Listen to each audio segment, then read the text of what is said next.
Boa noite, irmãos. Nós estamos, nos últimos dias, postando uma devocional diária sobre o céu e a pedido de alguns irmãos. E hoje nós vamos abordar um tema que diz respeito a esse assunto, que é a Nova Jerusalém. E esse tema está no capítulo 21, versos 1 a 4 do livro de Apocalipse. E nós gostaríamos de chamar sua atenção para que você acompanhasse atentamente esta leitura.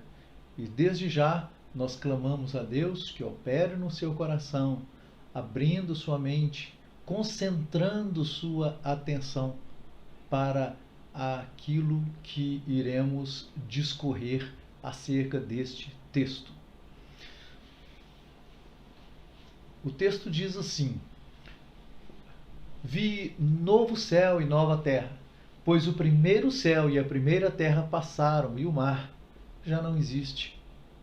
Vi também a cidade santa, Nova Jerusalém, que descia do céu, da parte de Deus, ataviada, como noiva adornada para o seu esposo. Então ouvi grande voz vinda do trono, dizendo: Eis o tabernáculo de Deus com os homens. Deus habitará com eles. Eles serão povos de Deus, e Deus mesmo estará com eles. E lhes enxugará dos olhos toda lágrima. E a morte já não existirá. Já não haverá luto, nem pranto, nem dor, porque as primeiras coisas passaram. Quando falamos da Nova Jerusalém, é interessante apresentarmos o contexto em que ela se encontra. A Nova Jerusalém, ela está relacionada com o aspecto temporal. Ou seja,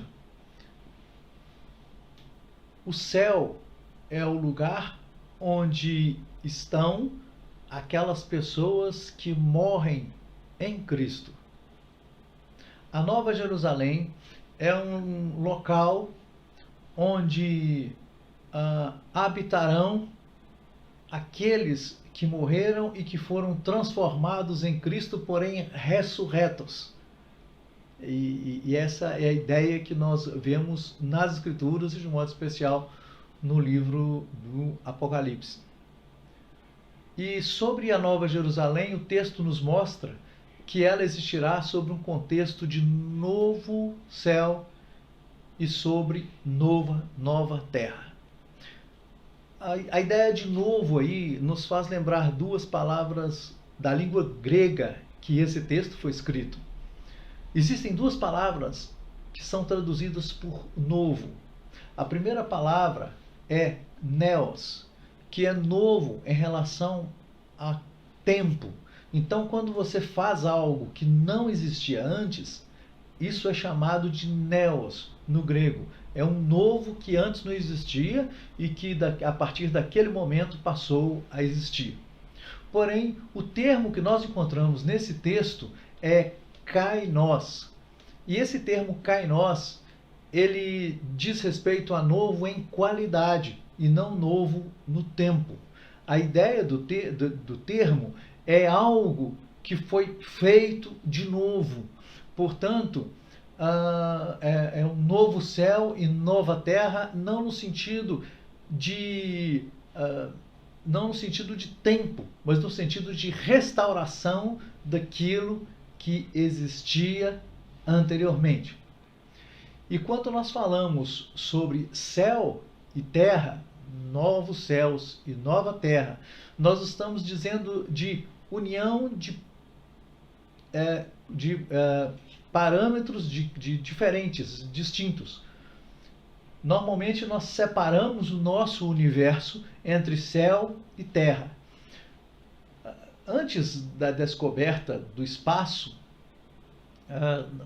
a ideia de mundo e de universo sempre foi dividido entre céu e terra, entre aqueles que habitam no céu e aqueles que habitam na terra.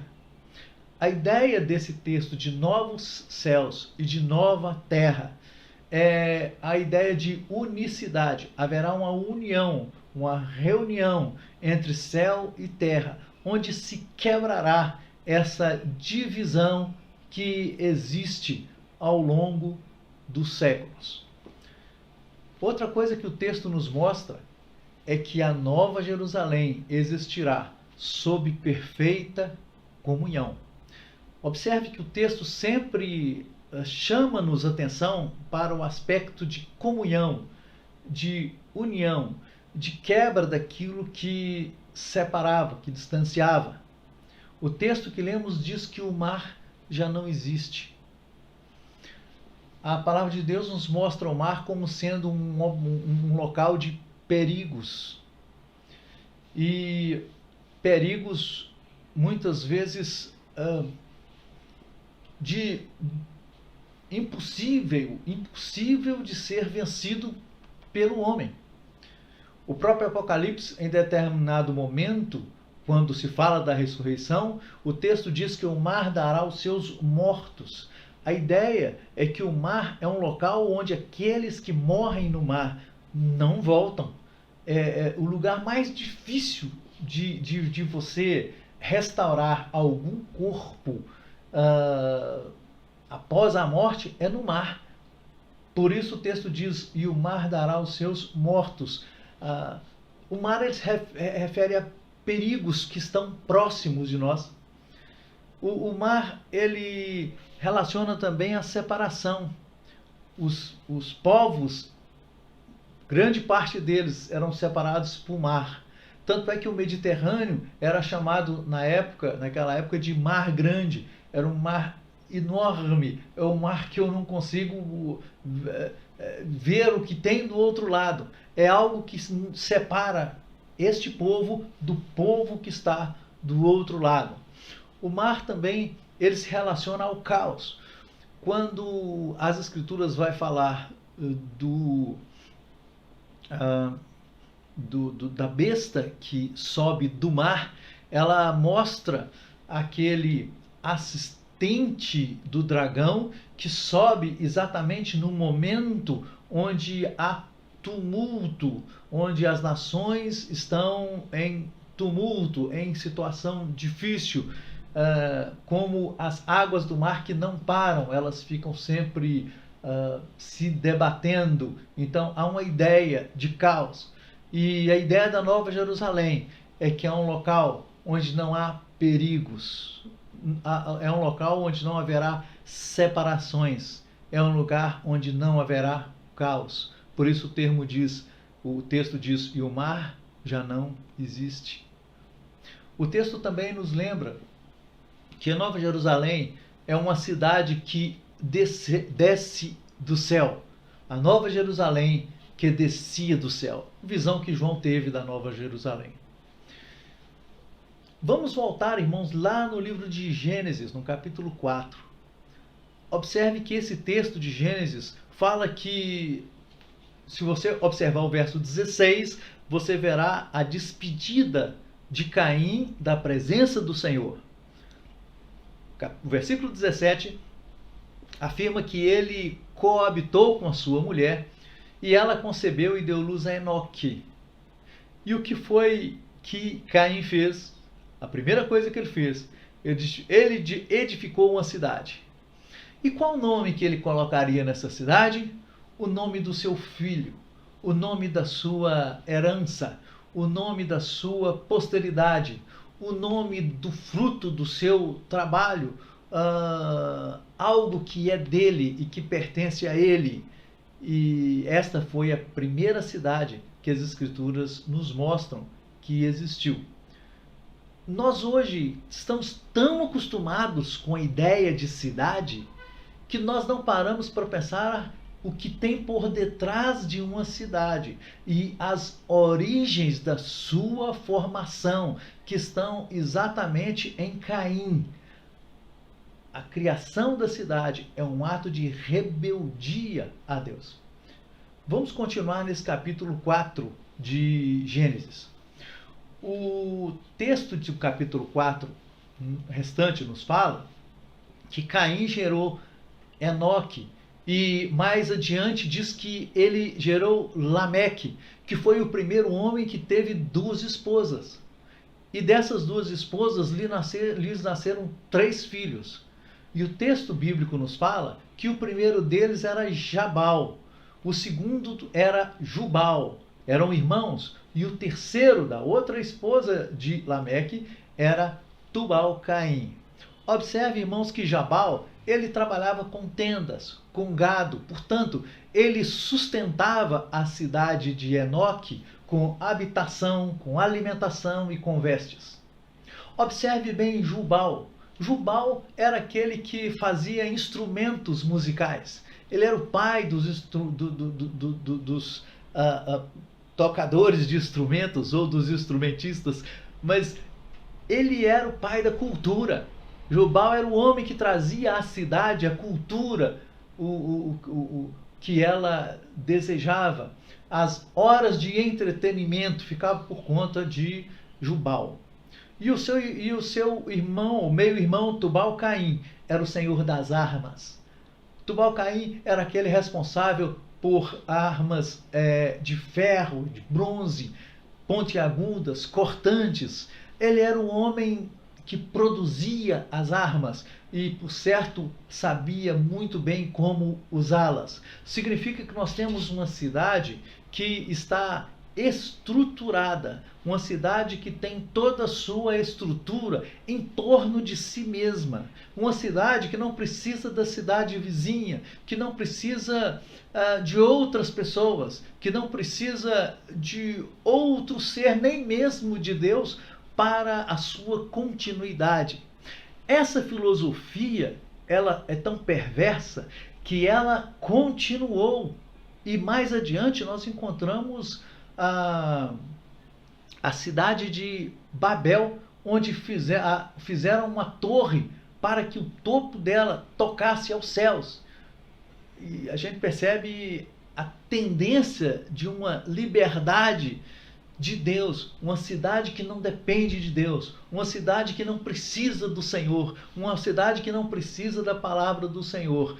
E veja, irmãos, que basta muitas vezes numa cidade como esta um simples vírus para que a coisa entre no caos. Nós dependemos de Deus, e a cidade de Caim é uma cidade que quis mostrar ser independente de Deus. Mas a Nova Jerusalém, irmãos, não é assim. A Nova Jerusalém é uma cidade que vem do céu, ela desce do céu. Veja que aquilo que o homem fez para desafiar a Deus, Deus pega esse desafio e o transforma para a sua glória. Porque uma cidade que glorificará o nome de Deus se chama Nova Jerusalém, porque é uma cidade que desce do céu. E é exatamente isso que o texto nos mostra. O texto nos mostra, irmãos, que em Gênesis, capítulo 4, do verso 1 até o verso 26, nós encontramos o texto abordando Caim. E apenas o verso 27 e 28 deste capítulo 4, nós ouvimos falar de Sete e de Enos. E a Bíblia diz que em Enos o nome do Senhor começou a ser invocado. O texto se ocupa apenas 2 versículos sobre Sete e Enos, e os outros 26 versículos sobre Caim. As cidades onde Deus não é buscado, a parte das cidades onde a direção de Deus não é buscada, normalmente é muito maior. O texto nesses 2 versículos não fala que Sete resolveu construir uma cidade, que Sete construiu uma cidade e colocou o nome na sua cidade de Enos, mas o texto fala que Enos começa a invocar o nome do Senhor. Observe a diferença entre uma situação e outra situação. O texto também, irmãos, nos ensina que a Nova Jerusalém é uma cidade que Deus está presente.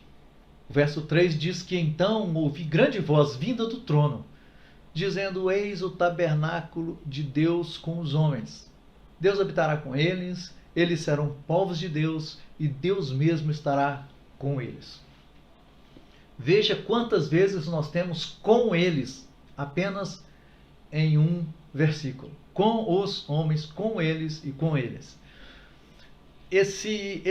Essa parte do texto nos chama a atenção para a presença especial, a presença gloriosa, a presença íntima de Deus com os homens. Aqui nós encontramos a palavra tabernáculo, que era usado no Antigo Testamento para mostrar, para representar a presença de Deus com os homens. Mas veja que esse tabernáculo é o tabernáculo de Deus. A ideia não é que Deus habitaria dentro do homem, mas a ideia do texto é que o homem habitaria com Deus. Hoje nós somos habitados pelo Espírito do Senhor. A Bíblia diz que Ele é o penhor da herança, mas uma vez que essa herança é resgatada, e essa herança é restaurada em santidade, ela deixa de viver dentro de nós e nós passamos a viver dentro dele. É muita intimidade, é algo que o texto nos revela aqui, é a intimidade de Deus com os homens. E o texto fala, e Deus mesmo estará com eles, mostrando essa tremenda intimidade, este cuidado da presença de Deus com aqueles que estiverem ali. Mas o texto nos ensina que a Nova Jerusalém é uma cidade onde não existirá lá coisas que existem aqui. E parece indicar coisas que existem aqui que também existirão lá. Mas vamos ver as coisas que não existirão lá e que existem aqui. O texto fala que o Senhor enxugará dos olhos toda lágrima e a morte já não existirá. Irmãos, não há nada que mais nos entristeça e frustra os desígnios humanos do que a morte. A morte põe fim à nossa existência.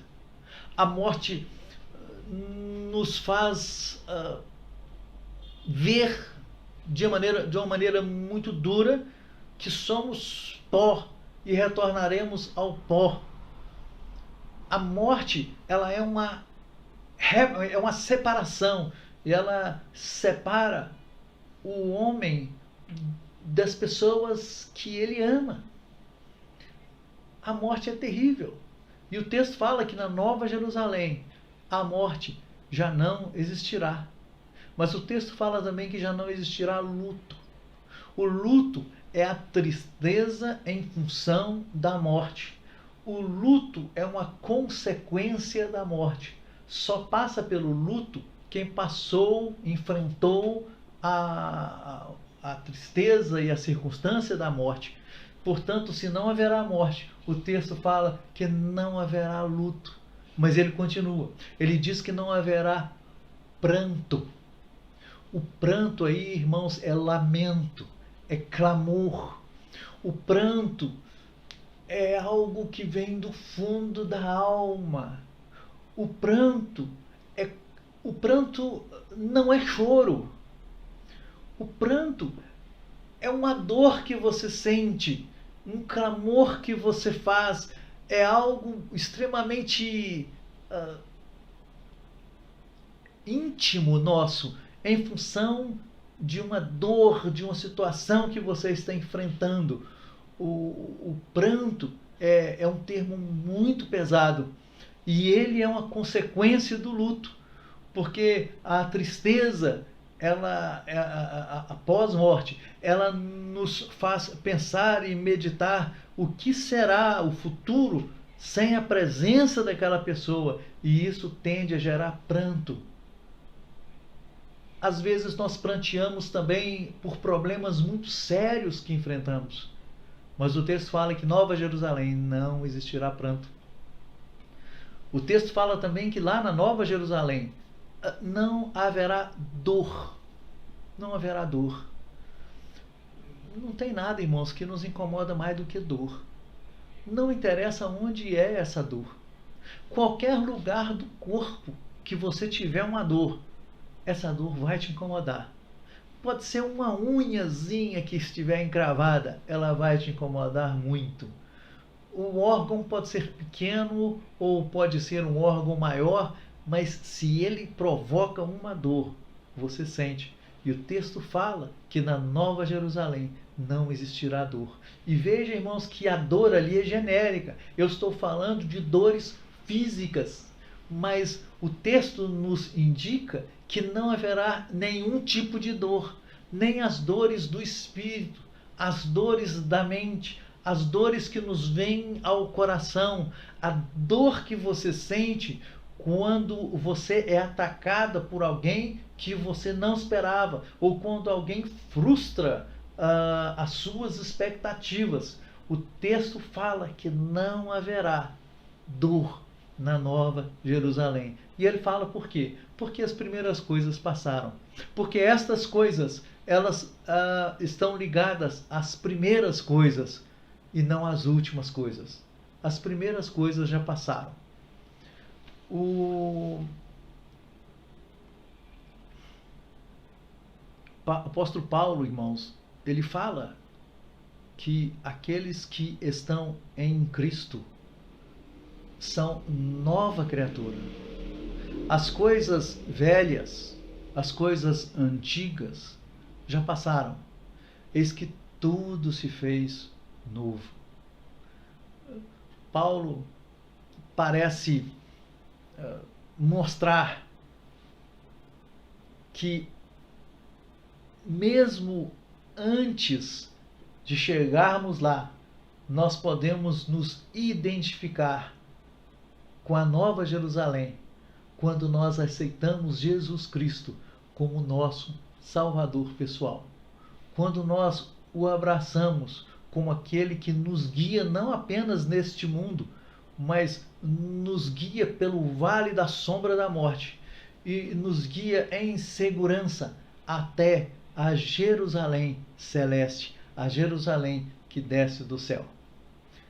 A nossa cidade está passando por um momento muito grande de inquietação, de expectativa, de insegurança. Sempre, irmãos, vamos ter algum grau dessas coisas na cidade dos homens. Mas nós jamais teremos essas coisas na Jerusalém celeste. Por mais que melhoremos e implementemos coisas novas nas nossas cidades, elas nunca serão como a Nova Jerusalém que desce do céu.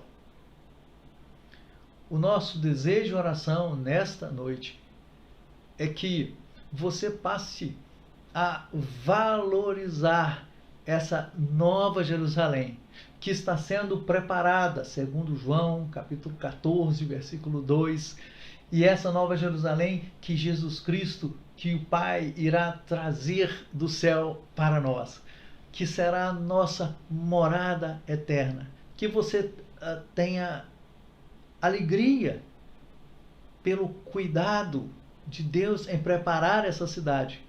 E que você nessa noite nutra no seu coração, na sua alma, o desejo, a vontade de morar nessa cidade. E para morar nessa cidade, basta aceitar o Senhor Jesus como seu Salvador pessoal. Abraçá-lo como o Senhor da sua vida, como aquele que o guia em todos os caminhos dessa vida. Se você continuar lendo o texto de Apocalipse 21, você verá que o texto fala exatamente isso. Deus convida você a fazer parte do povo dele e ele ser o seu Deus. Que Deus nos abençoe, que Deus nos guarde e nos conduza nessa vida. E eu gostaria que você prestasse muita atenção no cântico que vamos ter agora, que retrata a visão que João teve do livro do Apocalipse e, de modo especial, do texto que lemos nessa noite.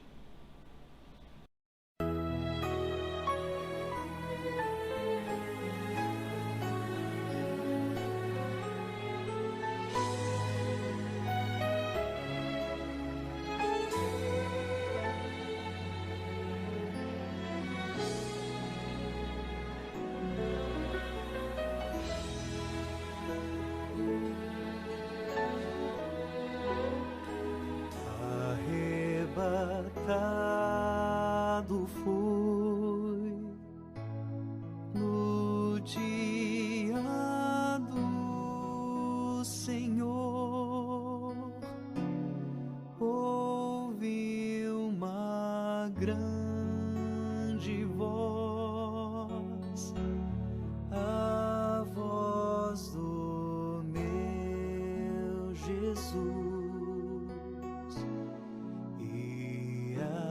Seus pés caí, aos pés do Salvador, aquele que por mim morreu na cruz.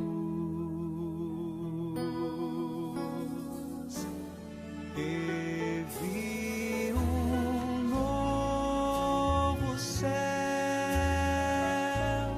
uma nova terra, vi uma grande voz no céu,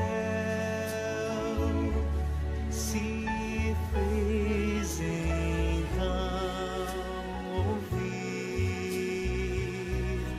Não haverá mais dor, nem pranto e nem clamor, só haverá de Deus grande amor.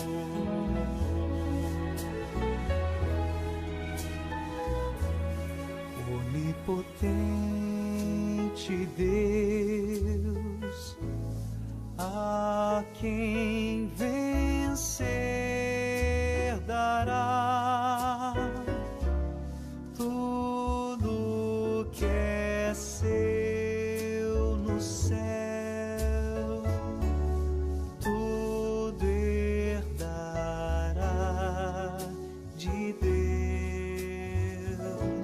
Serei teu eterno Pai, serás meu filho então, pois quem vencer alcançará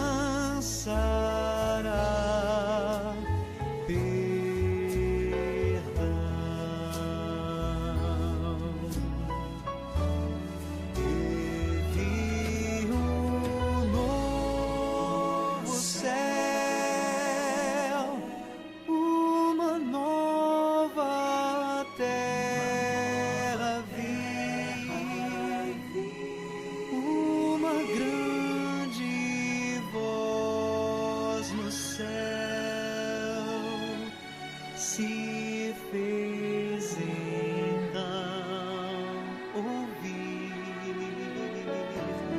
Não haverá mais dor, nem pranto e nem clamor, só haverá de Deus grande amor.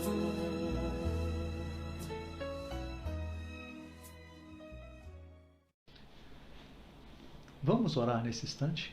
Convido você a fechar os seus olhos e a orar comigo nesse momento. Pai Celeste, nós te rendemos graças pelo teu cuidado e proteção. Cuidado e proteção que ocorre tanto na nossa vida, na presente existência, quanto na morte, quanto no além. O cuidado em nos preparar uma cidade para que nos possibilitasse ter uma comunhão tão íntima, tão perfeita contigo. Vivemos dias em que muitos querem fazer deste mundo, desta cidade, a sua Jerusalém. Nós suplicamos, Pai, que coloque no coração destas pessoas que a Jerusalém verdadeira, a Jerusalém das Escrituras, é aquela que vem do alto. Suplicamos, Pai, que conforte o seu povo desde já. Alcance, Pai, aqueles que estão enfrentando a morte na família, o luto, o pranto, aqueles que estão enfrentando a dor, dores físicas, dores espirituais, que o Senhor os visite, console, mas os desperte para a importância de seguir o Senhor no seu caminhar. Nós oramos agradecidos em nome de Jesus. Amém. Que Deus a todos nos abençoe.